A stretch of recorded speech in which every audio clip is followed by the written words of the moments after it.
अस्सलाम वालेकुम, मैं हूं शान से। उम्मीद करती हूँ कि आप बिल्कुल ठीक होंगे। बात करेंगे बाबर आजम के ऊपर कि बाबर आजम की वापसी हो गई है, नहीं हुई स्क्वाड के ऊपर, कि पाकिस्तान का जो स्क्वाड वर्ल्ड कप के लिए जाएगा अभी तक अनाउंस नहीं हुआ, लेकिन जो मीटिंग्स थी कप्तान के साथ और बाकी जो मामलात थे वो तय पा चुके हैं।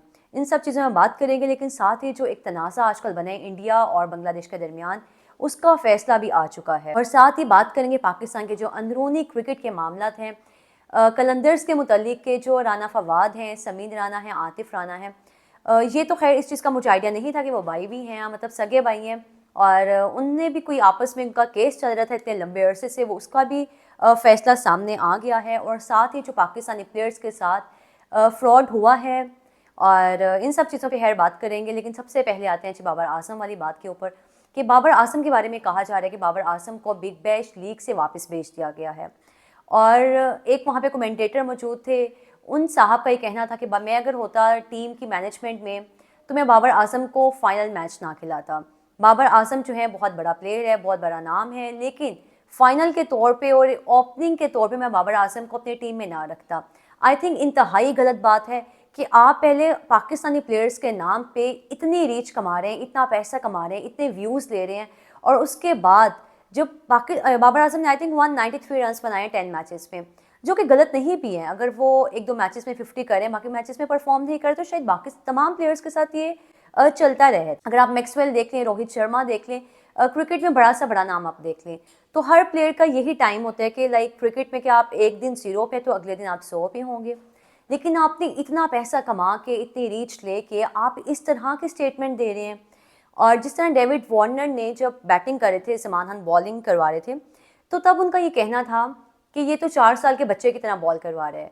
और उसके बाद जब 6 पे 6 डिफेंड करते हैं, फिर स्मिथ की विकेट भी लेते हैं, तो तब आप अच्छी बात भी करें उनके बारे में आके, उनके लिए ऐसे अल्फाज बोलें जो कि उनका जो कॉन्फिडेंस है हाई करें। क्योंकि जब क्रिकेट में कोई भी बड़ा नाम हो गया, कमेंटेटर है, कोई प्लेयर है, वो किसी भी प्लेयर के बारे में, अपने आसपास कोलीग के बारे में, या फिर बाकी जो कंट्रीज़ के नेशंस के प्लेयर हैं उनके बारे में कोई स्टेटमेंट देगा, तो आपका कॉन्फिडेंस जाहिर सी बात है नहीं कम होगा, गिरेगा नीचे है। लेकिन सलमान ने फिर भी उस चीज़ को बरकरार रखा, उनकी जो बात थी उसको इग्नोर किया और चलते गए। पाकिस्तानी प्लेयर्स के साथ फिर जो रिजवान के साथ मामला हुआ कि रिटायर्ड आउट कह के उनको बाहर बुला लिया गया। पाकिस्तानी प्लेयर्स ही हैं जो कि वहाँ पे खामोशी से अभी तक बैठे हुए हैं।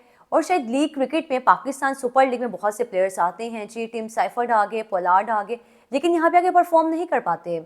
हमने तो क्रिकेट के बड़ा सा बड़ा नाम भी कलंदर्स में खेलते हुए देखे हैं, खेलते क्या ना परफॉर्म करते हुए देखे हैं, लेकिन हमने तो आज तक इस तरह के अल्फाज नहीं किए, उन प्लेयर्स को डिसरिस्पेक्ट नहीं दी। लेकिन बीबीएल में मामला हुए हैं, बाबर आजम वापस आए हैं, तो आगे बाबर आजम ने ऑस्ट्रेलिया भी जाना है, ऑस्ट्रेलिया के साथ मैच भी खेले हैं लाहौर में, और उसके बाद जी वर्ल्ड कप के लिए जाना है श्रीलंका में।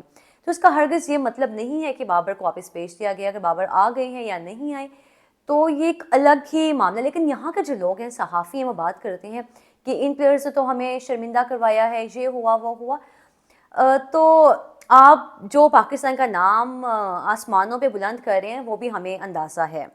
लेकिन स्क्वाड पे आएंगे जो अब तक प्लेयर्स एक्सपेक्टेड हैं 15 में, साइम अयूब हैं, साहिबजादा फरहान हैं, सलमान अली आगा हैं, फ़हर जमान हैं, बाबर आजम, नाफे, फ़हीम अशरफ, मोहम्मद नवाज़, शहीन शाह अफरीदी, नसीम शाह, अब्रार, सलमान मिर्ज़ा, उस्मान खान, शदाब खान और उस्मान तारिक का भी नाम एक्सपेक्टेड है। लेकिन एक दो प्लेयर्स को लेके काफ़ी मीटिंग्स भी हुई हैं कि इनको होना चाहिए 15 में, नहीं होना चाहिए। लेकिन मोहम्मद रिजवान जो हैं वो T20 वर्ल्ड कप 2026 का हिस्सा नहीं हैं। और एनसीए में हमने आजकल वीडियोस पे काफ़ी देख रहे हैं कि पीसीबी एकदम से भरमार कर देते हैं कंटेंट की, और नेट सेशन वहाँ पे हम देख रहे हैं, फील्डिंग सेशन भी वहाँ पे हो रहा है। तो सब चीज़ें हमारे सामने ही हैं, हमें पता है कौन कौन से वहाँ प्लेयर्स मौजूद हैं, किन प्लेयर्स को चांस मिलेगा, कौन से प्लेयर्स जो हैं रिहैब की जद में हैं, उसके अंदर से गुजर रहे हैं। और यहाँ मैं बात करना चाहूँगी बांग्लादेश क्रिकेट बोर्ड के ऊपर कि उन्होंने जो स्टांस दिया था अपना पहले दिन, या फिर जो बात कही थी, जो मुतालबा रखा था कि हम इंडिया नहीं जाएंगे, हाइब्रिड मॉडल के ऊपर हम रह के वर्ल्ड कप खेलना चाहते हैं। लेकिन इंडिया के जानिब से यही आगे से मैसेज आया था कि हम इस चीज़ को नहीं मानते। और जाहिर से बात है आईसीसी में जितने भी लोग हैं वो इंडियन क्रिकेट बोर्ड के ही बैठे हैं, बीसीसीआई के लोग हैं। तो अब उसके बाद ढेरों मीटिंग्स हुई, पता नहीं कहाँ ऑनलाइन मीटिंग्स, क्या क्या चीज़ें नहीं हुई। लेकिन जो अब सामने चीज़ आई है वो भी इसीलिए आई है क्योंकि आईसीसी ने उनके मुतालबे को, उनकी रिक्वेस्ट को रिजेक्ट कर दिया कि अगर आप इसी तरह से इंडिया के खेलना चाहते हैं और यहाँ पे इस तरह के कोई सिक्योरिटी कंसर्न्स जो आपकी जानिब से बात कही गई है, आपको हर तरह की सिक्योरिटी मिलेगी।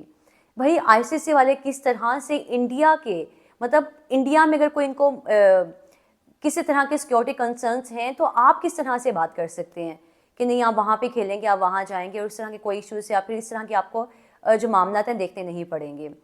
लेकिन अब जो उनके एडवाइज़र हैं उनकी जानिब से मीटिंग आज थी, उसके बाद उनकी जानिब से ये बात कही गई है कि इंडिया जाना हमारे लिए जो हमने स्टांस लिया था हम उस पर रहेंगे और हमने इंडिया नहीं जाना। साफ उन्होंने ये बात कह दी है। साथ ही उन्होंने आईसीसी को ये भी मैसेज भेजा है कि आप मुस्तफिजुर रहमान वाले मामले को किस तरह से देखते हैं, आप पहले इंडिया से उस चीज़ का तो जवाब लें, जो कि है जवाब नहीं आएगा, क्योंकि वो जाहिर सी बात है क्रिकेटिंग के लिहाज, क्रिकेटिंग नेशंस के लिहाज से देखें तो वो एक किस्म की छोटी टीम है इंडिया के मुकाबले में। और जो कल वोटिंग भी हुई उसमें भी 14 कंट्रीज़ ने बांग्लादेश के हक़ में वोट नहीं दिया। जो सब थे वो इंडिया की तरफ थे, सिर्फ पाकिस्तान वाहिद नेशन थी।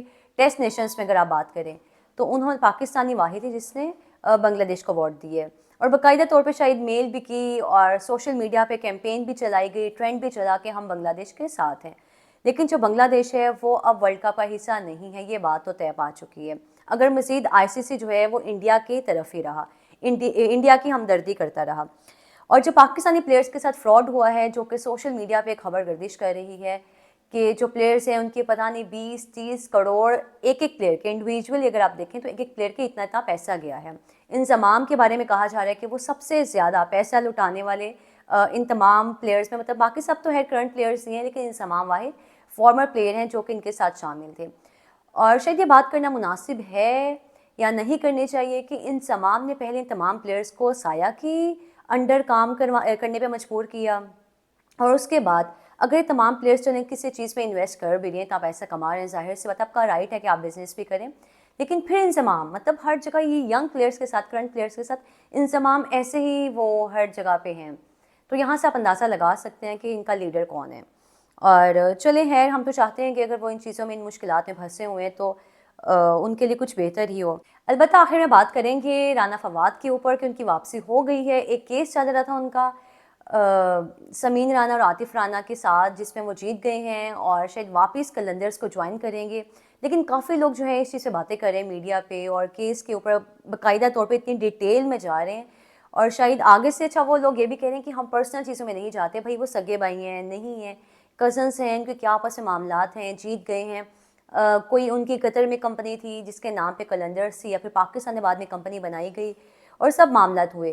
खैर वो बिज़नेस के पॉइंट ऑफ व्यू से देखें तो उनको अपनी चीज़ों का बहुत बेहतर अंदाज में पता है, तो आप इन चीज़ों में ना उलझे। अगर वो वापस आएंगे तो टीम के साथ आके बैठ जाएंगे या जो भी मामलात होंगे, लेकिन हमने हर चीज़ को बेइंतहा हाइप दे देते हैं और उसकी पूरी डिटेल, रिसर्च, डेप्थ हर जगह हमने जाना होता है। तो है इन्हीं चीज़ों के साथ मुझे भी इजाज़त है। अपना बहुत सारा ख्याल रखिएगा। अल्लाह हाफ़िज़।